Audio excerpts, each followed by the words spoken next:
Food Network stars may seem innocuous, warm, and inviting, but some of them have gotten themselves into trouble and their dirty laundry has gone public. From uttering racial slurs to serious abuse, these are Food Network's biggest scandals ever. Paula Deen was among Food Network's most magnetic personalities. On her show Paula's Home Cooking, the Georgia-based cook and caterer joked around as she made sugar-filled and butter-loaded dishes in a traditional Southern style. She also operated some food businesses, including the Savannah restaurant Uncle Bubba's Seafood and Oyster House. But then, in 2013, Deen's world started to unravel. She was sued by former Uncle Bubba's manager Lisa Jackson, who alleged that Deen fostered a work environment full of inappropriate racial comments. When asked if she'd ever used the N-word, Deen admitted that she had, although not recently. She also owned up to planning a wedding for which she floated the idea of hiring black men to dress like slaves so as to reportedly add some old-time Southern authenticity. Shortly after the deposition went public, Food Network released a statement saying, "The Food Network does not tolerate any form of discrimination and is a strong proponent of diversity and inclusion. We will continue to monitor the situation." Deen canceled an appearance on NBC's Today and then released a YouTube video to apologize and beg for forgiveness. That same day, Food Network announced that it would not renew its contract with Deen, essentially firing her after 11 years together. And I can truthfully say in my life, I have never with any intention hurt anybody on purpose, and I never would.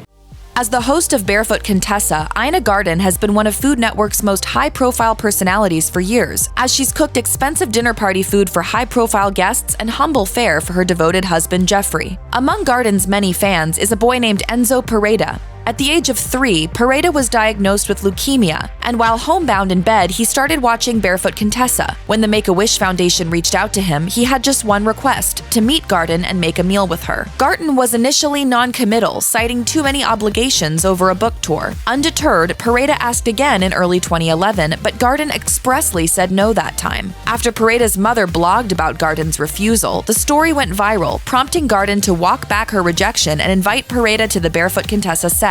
As her team explained in a statement, Ina receives approximately 100 requests a month to support charitable causes. Sadly, it's of course not possible to do them all. But this time, it was somebody else's turn to say no. As Enzo's father Adrian told ABC News, "We're not going to do it. I don't want my son to go through any other stress. We just want to go on with our life." After her blog about life on a cattle ranch became extremely popular, Food Network gave Ree Drummond her own show, The Pioneer Woman. The series wears its old-fashioned American vibe on its sleeve, but unfortunately that can come at the expense of other cultures. In a Season 2 episode called The Big Game, Drummond made football snacks for her husband and 2 of his college buddies, including a tray of Asian hot wings. The men in her home appeared confused, with one of them asking, "Where's the real ones?" and another saying, "I don't trust them." Drummond eventually responded, "I'm just kidding, guys. I wouldn't do that to you." And then she presented a tray of familiar buffalo wings. Following this episode, a website about Asian American issues called Thick Dumpling Skin tweeted a clip of the scene and called out Food Network for anti-Asian sentiment. They expanded their thoughts on their site by asking, "Why must we watch non-Asian cooks who can't pronounce sriracha and don't have a chopstick drawer show us how to make our own dishes? And how come when they do, we have to watch as their entire family mocks it?" Despite the outcry, Food Network did not heed the calls to remove the episode from circulation. Debuting in 2007, Dinner Impossible is one of Food Network's most audacious shows, tasking high-energy chef Robert Irvine with incredibly difficult assignments. These include executing a meal for 200 wedding guests in 10 hours, or cooking for food historians using only ingredients and tools available in 18th century Virginia. But Irvine was well prepared for these challenges thanks to his extensive life experience, like owning a Scottish castle, cooking for 4 American presidents, and baking Princess Diana's wedding cake, all of which he claimed culminated in a friendship with Prince Charles and a knighthood. But then, in 2008, the Tampa Bay Times reported that Irvine had lied about most of those impressive feats. In response to his false claim about the knighthood, Irvine admitted, "It was like trying to keep up with the Joneses. I was sitting in a bar one night and that came out. It was stupid." Reporters also unpacked the other falsehoods on Irvine's resume. He never had a castle, he only helped pick the fruit used in Princess Diana's wedding cake, and he didn't cook for 4 presidents so much as he prepared food for the United States Navy at the White House. Irvine lost his job as Dinner Impossible host, although he was eventually reinstated.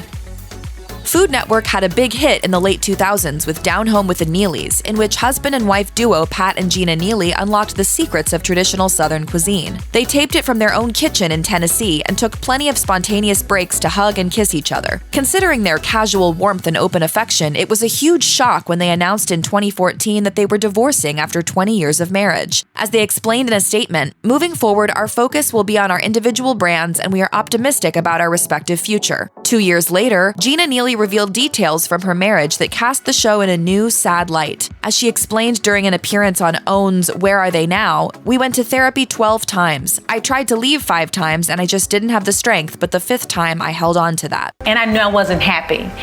Nevertheless, Pat Neely was surprised by his wife leaving. Ultimately, their divorce proceedings took just 6 hours to complete. I never wanted to do that show. I never wanted to live my life quite out loud like that. Anne Burrell hasn't exactly been demure during the hundreds of hours she spent on the Food Network. Instead, she's brought a frank and boisterous energy to such shows as Secrets of a Restaurant Chef, The Worst Cooks in America, and Chef Wanted. But in 2009, she ran into a bit of trouble as Centro Vinoteca, the New York restaurant where she'd worked as an executive chef, filed for Chapter 11 bankruptcy. In the aftermath, restaurant industry blogger Abby Diaz reported that a group of former Centro Vinoteca employees sued Burrell, the restaurant, and its owners for discrimination. According to the filing, Burrell allegedly frequently uttered insulting, profane, and off-color language. She also reportedly commented about an employee's body and inappropriately inquired about another employee's love life. After entering complaints against Burrell, the plaintiffs also claimed that they were fired in retaliation. The case never went to trial, but the allegations certainly did no favors to Burrell's reputation.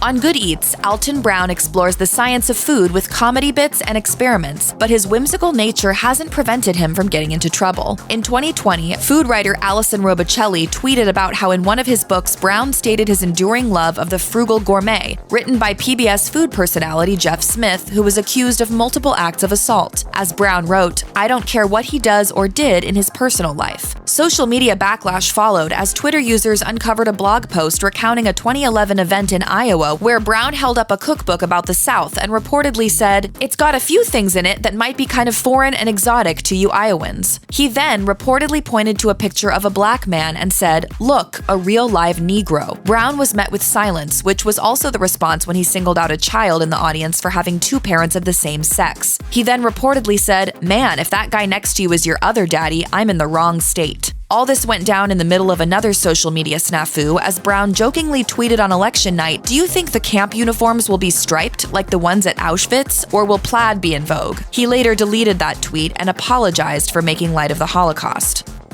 No-nonsense New York chef Bobby Flay has been the virtual face of the Food Network for more than 20 years. He's headlined a long list of shows for the channel, including Iron Chef and Beat Bobby Flay. On many of these series, Flay occasionally allows viewers a glimpse into his personal life, which accounts for the frequent guest star appearances of his former wife, Law & Order Special Victims Unit actor Stephanie March. Flay and March's seemingly stable marriage fell apart in 2015 when Flay filed for divorce after their relationship had, quote, broken down irretrievably, as he wrote in legal documents obtained by TMZ. But the true impetus for the split may have been infidelity on Flay's part. As Page 6 reported, around Thanksgiving 2014, March learned that Flay had been secretly meeting up for 3 years with Elise Terrell, a hostess at one of his restaurants, who then became his personal assistant. While the divorce and other legal issues were argued in court, Flay became the first celebrity chef to be honored with a star on the Hollywood Walk of Fame. During his acceptance speech, an airplane flew overhead with a banner reading, "Cheater." Originally, we were told Bobby Flay would be speaking to the media, but abruptly, we were just informed that he would not be doing any interviews. Mario Batali was one of the earliest stars on the Food Network. After establishing the beginnings of a restaurant empire, he started hosting the Italian cooking show Molto Mario in 1996. He parted ways with the network in 2007, save for the occasional Iron Chef appearance. Then, in 2017, the channel produced a revival of Molto Mario. But these episodes never aired, and Batali also lost his job as co-host of the ABC daytime talk show The Chew. Those decisions came in the wake of an exposé published by Eater, in which 4 women accused Batali of inappropriate touching and groping in incidents at his restaurants that stretched back more than 20 years. It felt like a situation that I was responsible for getting myself out of as quickly as possible. Batali apologized for his behavior via his email newsletter, explaining, "I have made many mistakes and I am so sorry that I have disappointed my friends, my family, my fans, and my team. My behavior was wrong and there are no excuses. I take full responsibility." Then he included a postscript with a recipe for pizza dough cinnamon rolls that many considered to be tone deaf. And those events reportedly weren't the only time that Batali behaved improperly at his restaurants. In 2012, he and his business partners settled a lawsuit in which they paid out $5.25 million after being accused of tip skimming by former employees. If you or anyone you know has been a victim of sexual assault, help is available. Visit the Rape, Abuse, and Incest National Network website or contact RAIN's National Helpline at 1-800-656-HOPE 4673.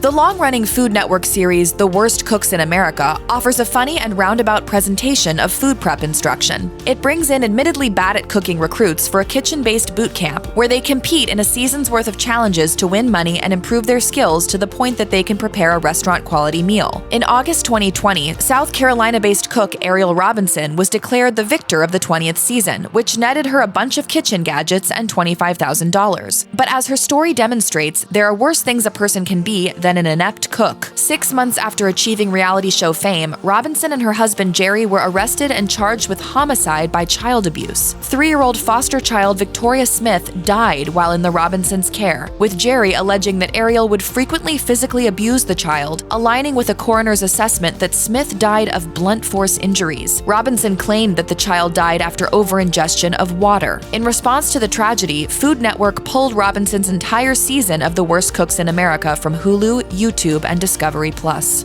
If you or someone you know may be the victim of child abuse, please contact the Child Help National Child Abuse Hotline at 1-800-4-A-CHILD, 1-800-422-4453, or contact their live chat services.